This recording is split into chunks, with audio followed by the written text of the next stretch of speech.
nabadda wadayaal halkan waa Fagaare Production ku soo dhawaada qodobada ugu waaweyn wararkan idiin hayna waxaana kamid qaar kamid waalidiinta caruurtoodu Eritrea uga maqan yihiin oo xog aan la filayn shaaciyay Kenya oo hakisay isku socodka dhaqdhaqaaqa magaalada Mandera kadib markay bateen weerarada Al-Shabaab Puntland oo maanta xukumaysa 18 xubnood oo Al-Shabaabnimo ku eedeysan wasiirka amniga Jubbaland oo kormeer u kuurgelida amniga ka sameeyay qaybo kamid ah deegaanada Jubbaland xilli ciidanka maamulkaas iyo Al-Shabaab dagaal dhex mareen saacadii u dambeeyay dhulgariir ku dhuftay badda Hindiya gacanka cadmeed iyo qaybo kamid ah biyaha Soomaaliya mid kamid ah xildhibaanadii guuleystay ee Somaliland oo la laayahay sidoo kale qodobada wararkeena aad ku daawan doontaan waxaa kamid ah xildhibaan u sharaxan baarlamaanka soo socda oo soo bandhigay waxaan horey loo arkin intaasi waa qaar kamid ah wararka xilligan aan idiin hayno kuwooda ugu waaweyn imikana u diyaar garooba qodobadaas iyo qodobo kale oo faahfaahsan haddii Allah awood la raali ka noqdo intaynan guda galin wararkeena daawada soo dhawow hadaad horey noola joogtay waad mahadsan tahay hadaad nagu cusub tahayna subscribe channelka fura gambaleelka si aad u heshid xogaha iyo wararka muhiimka ah ee aan halkan soo galino waxaan ku bilaabayaa wararkeena qaar kamid ah waalidiinta ay caruurtoodu dawladda Soomaaliya tababarka ciidan ugu qaaday dalka Eritrea ayaa shaaciyay xog ay ka heleen wiilashooda oo ku saabsan xadgudubyo culus oo lagu hayo iyo dagaalka la sheegay in lagu qaaday gobolka Tigreega waalidiintaas oo khadka telefoonka ugu waramay idaacadda BBC-da qaybteeda afka Soomaaliga ayaa sheegay in caruurtoodu ay khadka telefoonka dhowr jeer kula xiriireen aysan u sheegin wax dagaal ah oo ay galeen iyagoo ku adkaystay inaanay ka bixin xeryaha lagu tababaro halkaas oo ay dhibaatooyin badan kala kulmaan si kastaba waalidiinta ayaa sheegay in wiilashooda ay u sheegeen inay ku cadiban yihiin dalkaasi Eritrea mid kamid ah hooyooyinka ay caruurtoodu ka maqan yihiin ayaa sheegtay in wiil uu ka maqan yahay uuna ka tagay bishii Febraayo sanadkii 2020 iyadoo markii ugu horeysayna uu la soo xiriiray bishii Janaayo ee sanadkan markaas uu sheegay inuu Eritrea joogo dhibaato badan inay qabaan ayuu ii sheegay oo la garaacay lana jirdilay oo la xabadeeyay oo cadibaad intii qof bini'aadan la marsiiyo intii ugu badnayd ay haysato waxay xal ka gaari karaana aysan jirin ayay tiri hooyadaasi dhanka kale wiil dhalinyaro ah oo isna BBC-da la hadlay ayaa sheegay in walaalkii iyo dhowr wiil oo kale oo adeer u yahay ay ku dhibaataysan yihiin wadanka Eritrea halkaas oo tababar loo geeyay bilowgii sanadkii hore wiilasha Eritrea loo qaaday 10 wiil ayaa iiga jirta mid walaalkay waaye 4 adeer ayaanu ahay sidoo kale mar ay ila soo hadleen waxay ii sheegeen in 24 saacba 4 xabo oo rooti ah oo qalayl la siiyo dhar aysan haysan banaanna ay seexdaan maalintiina dabayl iyo kulayl aan la joogi karin habeenkiina dhaxantu ay daran tahay aadna ay u dhibaataysan yihiin cunto ma haystaan hoy ma haystaan dhar ma haystaan wax alaala wixii dhibaato ah oo bini'aadan qabsan lahaa meeshaas waa ku haystaan naftoodaba halis ku jirta xaaladooda raggaas ma sahlana oo siday ii sheegeen aad bay u dhibaataysan yihiin ayuu yiri waalidiinta ayaa sheegay in caruurtooda dhowr jeer oo xiriir la sameeyeen aanay u sheegin wax dagaal ah oo ay ka qayb galeen hooyadaas la hadashay BBC-da ayaa sheegtay in wiilkeeda ay weydiisay in dagaal ay ka qayb galeen wuxuuna ugu jawaabay annaga khaasatan waxaan nahay 900 oo askari oo xiradan ku jira qofna lagama qaadin xitaa maanan maqal meel wax laga qaaday laakiin annaga xirada gudaheeda ayaana lagu dhibaateeyaa ayuu u sheegay hooyadiis wiilka dhalinyarada oo BBC-da u waramay ayaa isna dhinaciisa sidoo kale u sheegay intaas oo kale dawladda federaalka ee Soomaaliya ayaa beenisay warar maalmihii dambe la isla dhexmarayay oo ku saabsanaa in ciidamo Soomaali ah tababar u joogay dalka Eritrea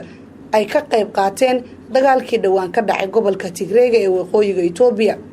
waalidiinta ayaa dhanka kale sheegay in caruurtoodu ay u sheegeen lana wadaageen in bishii September ee sanadkii hore ay mar ka gadoodeen dhibaatada lagu hayo ayna isku dhaceen ciidamadii tababarayay kadibna ay gacanta iskula tageen arintaas oo sheegeen inay sababtay inay caruurtooda awood loo adeegsado halkaasna ay dhowr ku dhinteen halka kuwa kalena ay ku dhaawacmeen maamulka gobolka Mandera ee waqooyi bari Kenya ayaa joojiyay dhaqdhaqaaqii gawaarida sabab la xiriira dhacdooyinka argagixisada sida ay sheegeen oo kusoo badanaya aagaasi. ugu yaraan 4 weerar ayaa dhacay labadii toddobaad ee lasoo dhaafay, waxaana ku dhintay 6 qof oo shacab ah iyadoo 15 kalena ay ku dhaawacmeen. weerarada waxaa lala xiriirinayaa al-shabaab iyadoo dagaalada u dhaxeeya qabaa'ilka deegaanka ee ku saabsan arrimaha xuduudu ay weli jiraan. waxaa kaloo jira cabsi laga qabo in weeraro kale ay dhacaan markii dadka deegaanku ay soo sheegeen inay arkeen dablay badan oo wareegaya meelo kala duwan iyagoo qorsheynaya inay weeraro qaadaan. xogayaha gobolka Cabdinuur Xuseen oo soo xigatay majalada Star la yiraahdo ayaa 10kii Juun waxay sharaxday qawaaniin adag oo la raacayo loona raacayo dhaqdhaqaaqa gawaarida.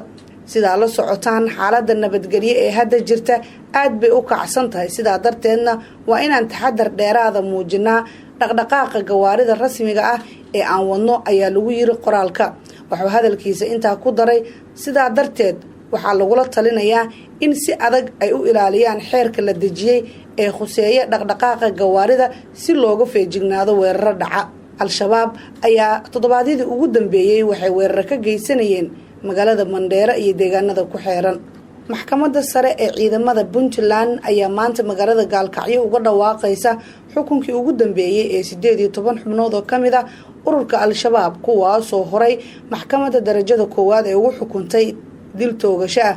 3 asbuuc ee lasoo dhaafay ayaa maxkamadda sare waxay u fadhiday dhageysiga xukunka racfaanka qaadashada. maanta ayaa maxkamaddu shaacin doontaa sida lagu wado go'aanka maxkamadda sare. ilaa iyo 7 qareen oo kala duwan oo qaar kamid ay ka tageen magaalada Muqdisho caasimada dalka ayaa u doodaya xukunsanayaashaas. ammaanka magaalada Gaalkacyo ee xarunta gobolka Mudug ammaanka magaalada Gaalkacyo ayaa guud ahaan aad loo adkeeyay, waxaana qaybta waqooyi ee Puntland lagu arkayaa ciidamo ka tirsan maamulka Puntland oo ammaanka xaqiijinaya.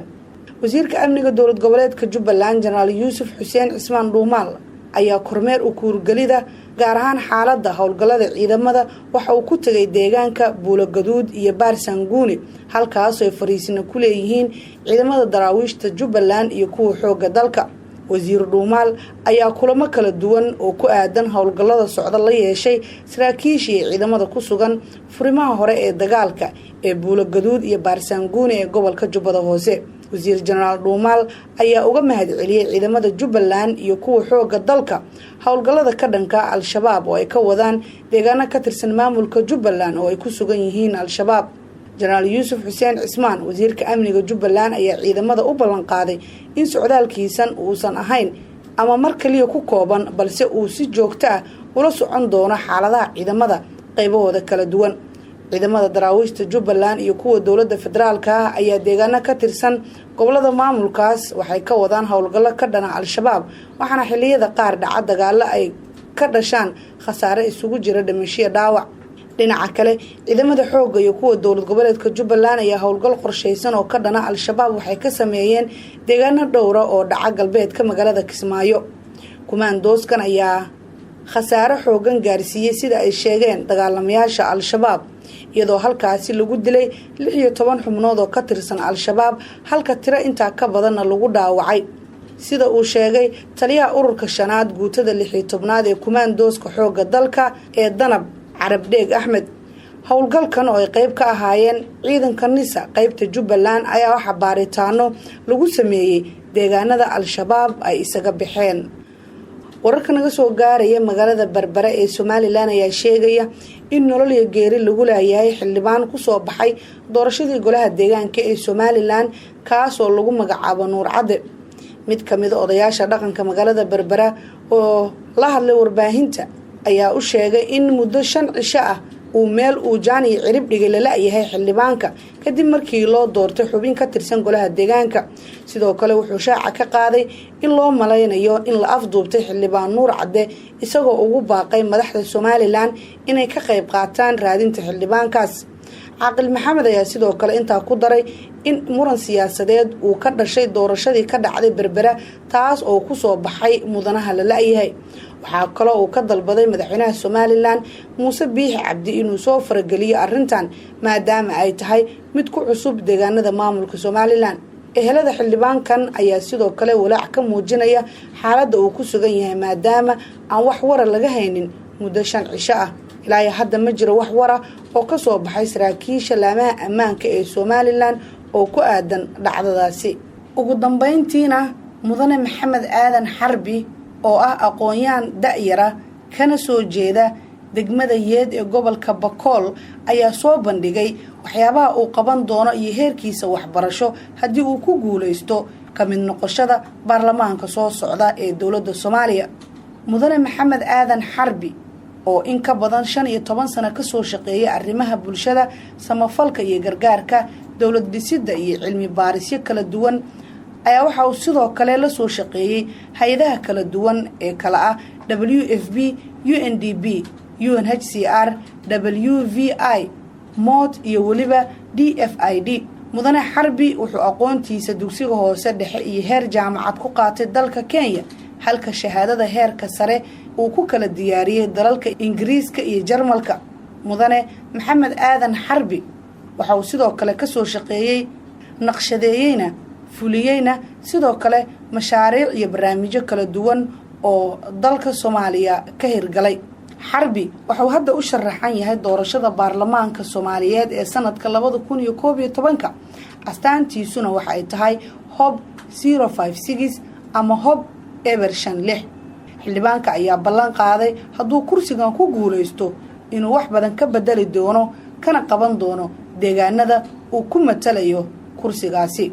waataa daawad ku mahadsantiin daawashadii la socodka wararkayaga. intaan warkan warxiga isugu imaan doono waxaan idinkaga tegaynaa nabadgelyo.